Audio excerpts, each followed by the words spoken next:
Assalamualaikum warahmatullahi wabarakatuh. Perkenalkan, nama saya Thorik Amistiawan dengan nomor pokok mahasiswa 223515516150 yang terhormat Ibu Eka Fadila SIPMA. Jadi di sini saya akan menjelaskan tentang migrasi.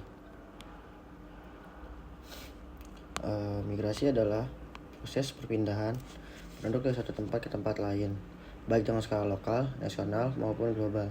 Berikut adalah penjelasannya. Di sini yang pertama ada definisi migrasi. Migrasi adalah perpindahan penduduk dari satu tempat ke tempat lain dengan tujuan untuk menetap atau sementara. Migrasi dapat terjadi dalam suatu negara atau migrasi nasional, atau antar negara migrasi internasional. Migrasi nasional dibedakan menjadi urbanisasi, perpindahan dari desa ke kota, dan transmigrasi, perpindahan dari pulau yang berpendudukan banyak ke pulau yang memiliki sedikit penduduk. Migrasi internasional melibatkan perpindahan penduduk dari satu negara ke negara lain dan dapat dibedakan menjadi migrasi penduduk masuk ke negara atau penduduk masuk ke negara lain. Lalu emigrasi penduduk keluar dari negara asal, dan remigrasi penduduk kembali ke negara asal. Yang kedua ada jenis migrasi. Migrasi dapat dibedakan menjadi dua jenis utama, migrasi nasional dan migrasi internasional. Migrasi nasional yang pertama ada urbanisasi, perpindahan penduduk dari desa ke kota dalam satu pulau. Biasanya dilakukan untuk mendapatkan pekerjaan yang lebih baik. Yang kedua ada transmigrasi, perpindahan penduduk dari pulau padat penduduk ke pulau yang kurang padat penduduk, dibentuk oleh pemerintah untuk menciptakan pembangunan yang merata di setiap daerah. Yang ketiga ada sirkulasi, perpindahan penduduk yang tidak menetap dan hanya tinggal sementara waktu di daerah tujuan. Yang keempat ada ruralisasi, perpindahan penduduk dari kota ke desa, sebaliknya dari urbanisasi. Lalu di sini ada migrasi internasional. Yang pertama ada imigrasi, perpindahan penduduk dari satu negara ke negara lain dengan tujuan untuk menetap. Yang kedua ada imigrasi, perpindahan penduduk dari satu negara ke negara lain karena alasan tertentu, seperti peperangan dalam negeri. Yang ketiga ada remigrasi, perpindahan penduduk dari suatu negara ke negara tempat asalnya, juga dikenal dengan istilah repatriasi. Lalu di sini saya akan menjelaskan faktor-faktor yang mempengaruhi migrasi. Yang pertama ada faktor ekonomi.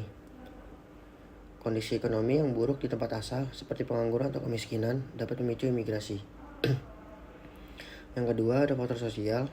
Perbedaan sosial seperti perbedaan budaya atau agama dapat memicu migrasi. Yang ketiga ada faktor politik. Kondisi politik yang tidak stabil atau ketidakadilan dapat memicu migrasi. Yang keempat ada faktor demografis. Pertumbuhan penduduk yang cepat dan ketidakmampuan untuk mendapatkan sumber daya dapat memicu migrasi. Yang kelima faktor alam, seperti bencana alam seperti banjir atau gempa bumi dapat memicu migrasi. Di sini saya akan menjelaskan dampak migrasi. Migrasi memiliki berbagai dampak positif dan negatif yang dapat dirasakan oleh pelaku migrasi, masyarakat di daerah asal dan masyarakat di daerah tujuan. Yang pertama ada dampak positif, meningkatkan pendidikan. Migrasi dapat memberikan kesempatan untuk meningkatkan pendidikan, terutama bagi mereka yang berasal dari daerah yang kurang mendukung pendidikan. Yang kedua, meningkatkan perekonomian. Migrasi dapat meningkatkan perekonomian masyarakat di daerah tujuan melalui peningkatan penawaran tenaga kerja dan peningkatan lapangan pekerjaan. Yang ketiga, mempercepat pembangunan. Migrasi internasional dapat membawa penanaman modal asing yang dapat mempercepat pembangunan negara tujuan. Yang keempat, memenuhi kekurangan tenaga ahli. Migrasi membantu memenuhi kekurangan tenaga ahli di negara tujuan, terutama dalam bidang teknologi dan ilmu. Yang kelima, ada peningkatan solidaritas antar bangsa.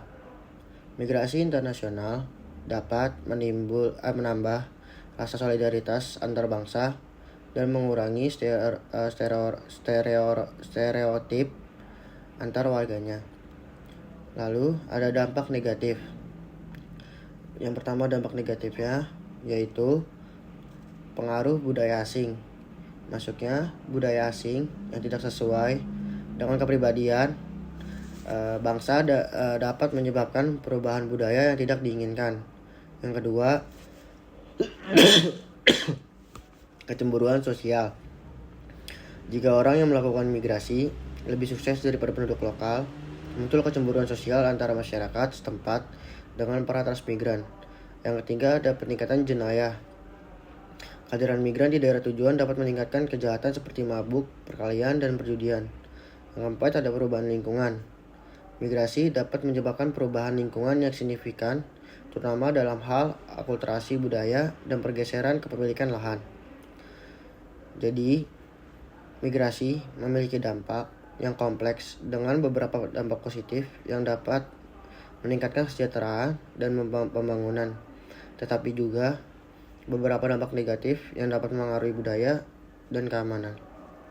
Lalu di sini ada respon terhadap migrasi. Yang pertama, kebijakan imigrasi. Negara-negara tujuan biasanya memiliki kebijakan imigrasi yang berbeda-beda yang dapat mempengaruhi proses migrasi. Yang kedua, ada integrasi sosial. Pemerintah dan masyarakat harus berusaha untuk mengintegrasikan pendatang dengan masyarakat lokal. Yang ketiga, pembangunan tempat asal.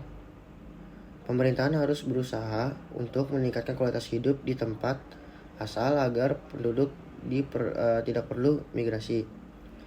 Lalu di sini ada contoh-contoh migrasi. Yang pertama ada migrasi dari Afrika ke Eropa. Banyak penduduk Afrika yang migrasi ke Eropa karena kondisi ekonomi yang buruk di Afrika. Yang kedua, migrasi dari Asia ke Amerika.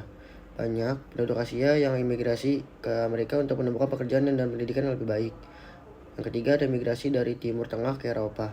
Banyak penduduk Timur Tengah yang migrasi ke Eropa karena konflik dan ketidakstabilan politik di negara asal mereka. Jadi, migrasi adalah proses yang kompleks dan dapat memiliki dampak yang luas terhadap ekonomi, sosial, dan politik di tempat asal dan tujuan. Pemerintah dan masyarakat harus berusaha untuk mengelola migrasi dengan baik agar dampaknya dapat diatasi dan manfaatnya dapat dirasakan. Sekian dari saya. Mohon maaf bila ada salah. Wassalamualaikum warahmatullahi wabarakatuh.